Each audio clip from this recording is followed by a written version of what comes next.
Good morning and welcome to the Core Connection. I'm Mira Rubin here with you on Enlightened World Network. And today's topic is the problem with problem solving. But it's a great conversation, I think, because when we're in a problem solving mode, we're focused on the problem rather than the fact that that problem might be a symptom of something greater. And we get to look at a bigger picture. So we're going to be doing bigger picture thinking today. And before we get started, let's just take a couple minutes to get present. Let's take a deep breath in through your nose and hold it. And imagine clean, crisp oxygen flooding your lungs, flowing into your bloodstream, nourishing all your cells, all your organs, bringing vital life energy to your body and being. And as you exhale any tension, stress, negativity, fatigue. And now let's take another deep breath in through your nose and hold it.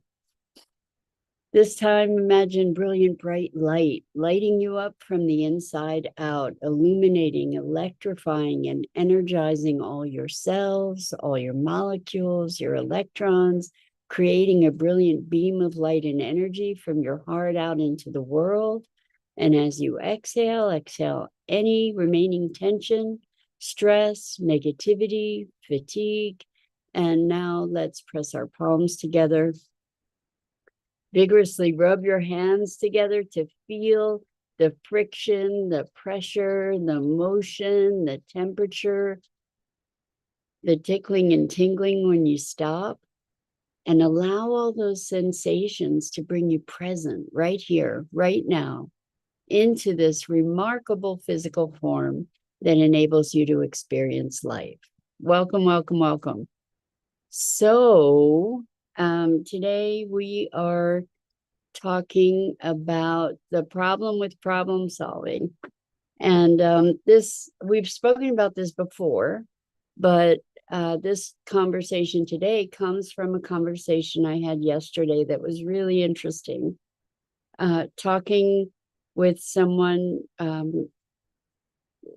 who is in an organization that is looking to transcend the limits of the patriarchal and prejudicial kinds of structures that we are prey to, patriarchy and racism, sexism, and we were talking about addressing this, and they were saying, how do we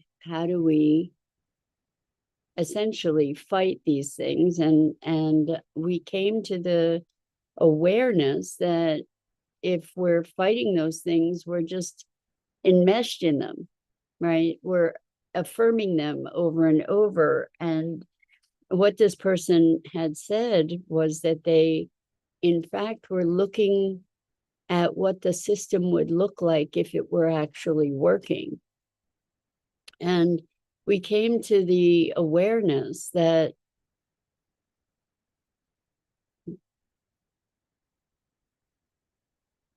fighting those elements is kind of fighting symptoms. It's kind of it's playing whack-a-mole, because those ways of thinking and being, while very deeply entrenched in our systems, are not, they're a function of something else. They came out of something else. And what it looks like to me is, if we look at our origin story, the Judeo-Christian origin story, we started off behind the 8 ball in a really big way. We were bad and we got kicked out of the garden, and kind of were being punished from the get-go, right? So if we believe in the notion of original sin, then we have to spend our lives atoning for something because we're not good enough, because we were bad, because we have to redeem ourselves. And it's very interesting. Also, part of that story is that the earth belongs to us, as that our job is to steward the earth, or that it's here for our purposes, and not something that is vital and alive in and of itself. And we are part of nature, a greater system. And also very deeply entrenched in our origin stories are wars and combat and strife between peoples, and separation from God when we got kicked out of the garden, and separation from ourselves.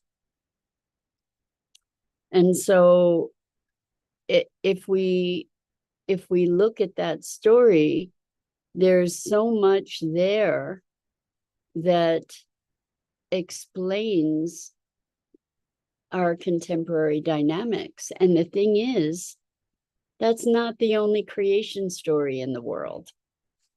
Different cultures have different creation stories, and their perspective on life and the world is quite different as a result of those creation stories. So, for example, and I'm not an expert in this arena, so please forgive me if I misrepresent. It's not it's due to naivety or ignorance rather than any kind of malice. But in indigenous traditions,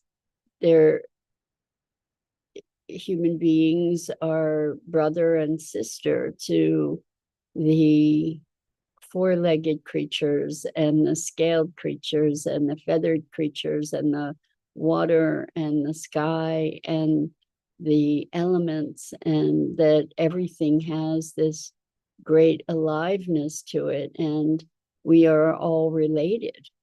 And what a different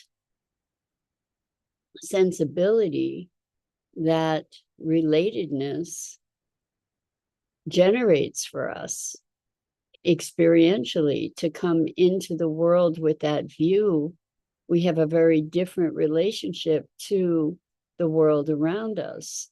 We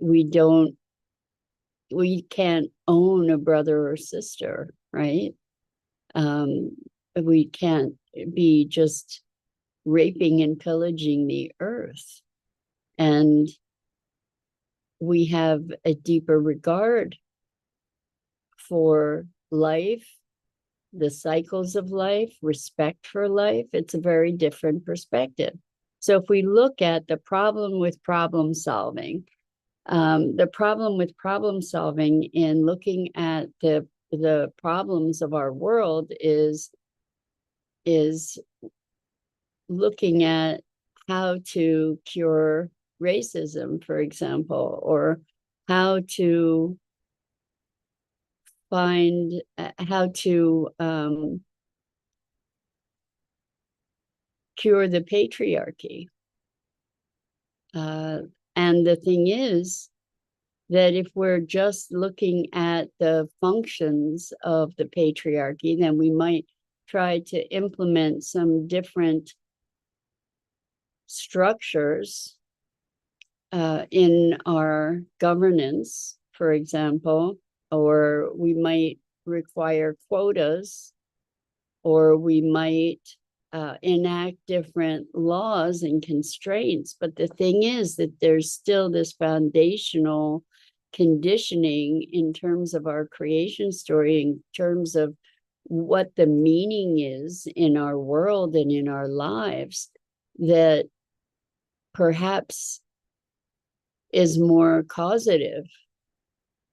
And maybe we can generate a new story of being that enables us to be participating in life as whole beings, instead of as bad children that need to prove their worthiness. which breeds all kinds of competition and insecurity and on and on. So if we just keep going backward to be looking at the bigger picture and the systems that are at play, then we might also, rather than trying to fix that system, maybe what we can do is to put our attention on a system that works, that is generative, that supports the values that we hold. And I don't know how to reconcile the whole religion thing, because so many, I mean, there's some beautiful, beautiful aspects of religious tradition, and there's a factionalism that can often emerge from that, not of necessity for most religions, but how do we find communion with one another in a world that is growing increasingly smaller because of our ability to communicate so readily with one another? So what can, when we think about problem solving, I think the thing that can be powerfully effective is zooming out many, many levels to get to a place where we can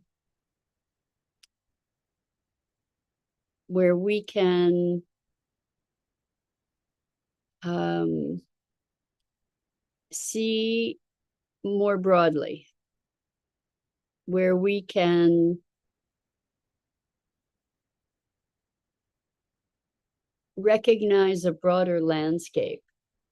So, for instance, you might be in a little thicket and it seems very dense, and there's no sunlight coming in, and the inclination might be to chop down the trees until you zoom back and you see that that little thicket is surrounded by meadowland, and maybe there would be an opportunity to just go and enjoy the sunlight where the meadowland was,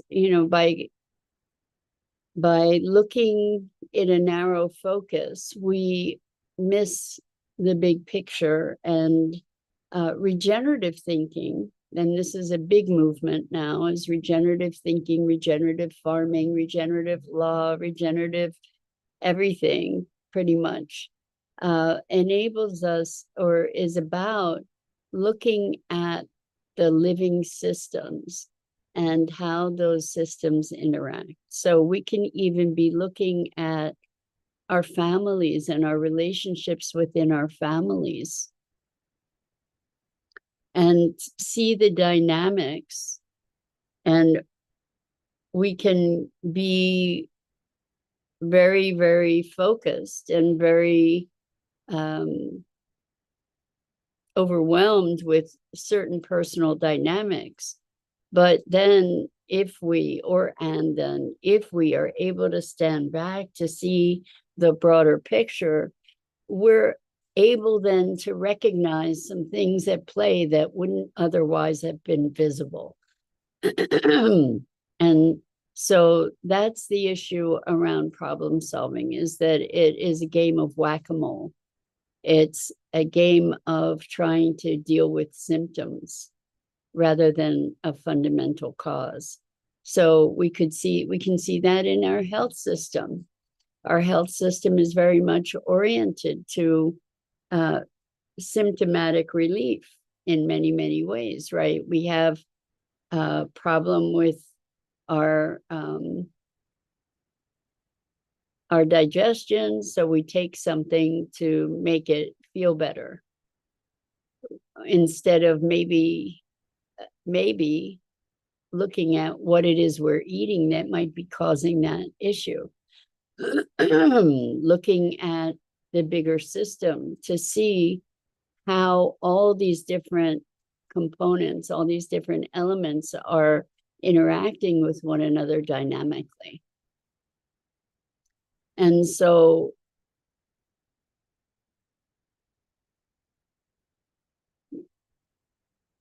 when we look at the challenges in life that we face, what we can perhaps allow ourselves to do is to look at the bigger picture, look at the different things that are at play, the interplay of things. And what happens often is that we gain literally a different perspective. And as I said earlier, we get to see things that we didn't see before. We get to have a new awareness, a new context for understanding what kind of intervention might make a big difference. So it's kind of thinking about an acupuncture point. A certain acupuncture points affect the meridians that they're on, and there are certain acupuncture points that kind of radiate their impact out throughout the greater system. And if we can be looking at the issues in our lives that present in that way, to be looking for where that acupuncture point might be, where's the one straw that you can pull that will allow the whole structure to shift, collapse, get rebuilt, whatever, then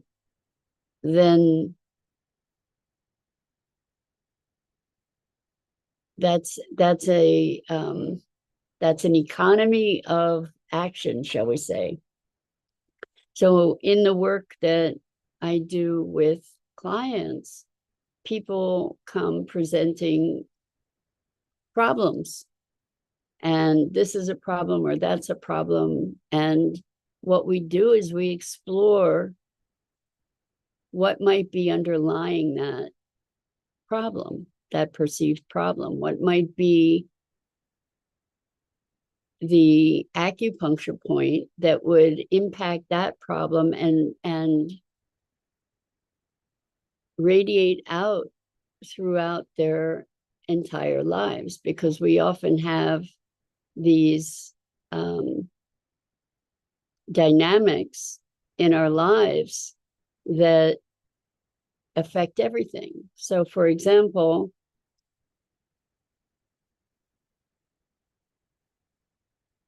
maybe we're having issues at work with not being acknowledged, and maybe we're having issues with friends where we feel we're being taken advantage of, and on and on. And maybe the foundational issue is unworthiness. And so if there's a way that we can address that foundational issue, it then trickles out into everything, in interpersonal relationships, in performance at work, in maybe better self-care, all kinds of things, by finding that acupuncture point. And the way that we do that is by getting a greater overview that then allows us to find that one place, find that one thing. And maybe that's an oversimplification. Certainly it's not always just one thing. But sometimes, or in much of my experience, it is one thing that shifting that can shift everything. So going back to our systems, what would it look like to have a system that worked where the issues around patriarchy and racism and sexism were not part of that system? What would it look like? What would it look like to where they not only weren't part of it, but they would have no place there, like they wouldn't emerge? Because I tend to believe, or at least I'm exploring that, of course, given our foundations, of course, this would be the way that our culture would express. So what kind of new story can we create that will generate the culture we envision? What is the culture we envision?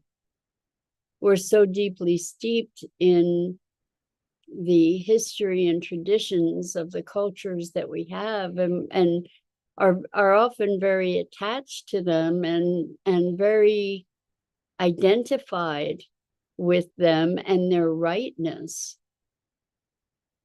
And I think that we can look around and see that there's a huge cost to that rightness, that things aren't really working so well, that we have wars where atrocities are occurring on all sides. It's unavoidable in war itself. I mean, why, like, look at what we accept as a norm. So maybe we get to step outside and think beyond the structures that exist to be generating something new. Buckminster Fuller, I believe, said, don't try to fix the systems that exist. Create something new that is so compelling that people will receive it. And I think that's what we're tasked with, is to generate something so compelling that people will make different choices. And so much of this is finding ways to communicate beyond our polarities, beyond our differences, to find this higher perspective that enables us to see the deeper dynamic, the deeper interplay. Because hurt breeds more hurt, violence breeds more violence. And I think we can say that love breeds more love. So what do we want to bring into the world? Pretty challenging time. It's when we have these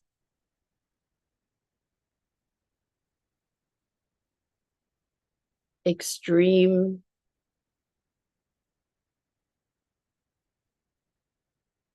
examples of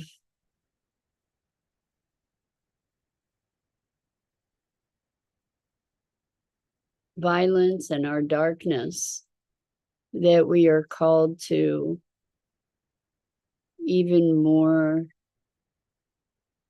passionately call forth the light. So that's it for today. I'm Mira Rubin. This is the Core Connection, and I go live here each weekday morning at 9 a.m. Eastern on the Enlightened World Network Facebook page and YouTube channel. And I invite you to please Oh, and that's on each weekday morning. Um, and I invite you to check out the other awesome programming on Enlightened World Network and Enlightened World Living.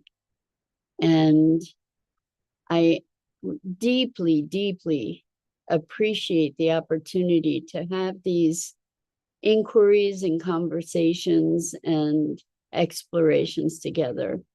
Um, it's it's just such a gift, and I'm deeply grateful. So until next time.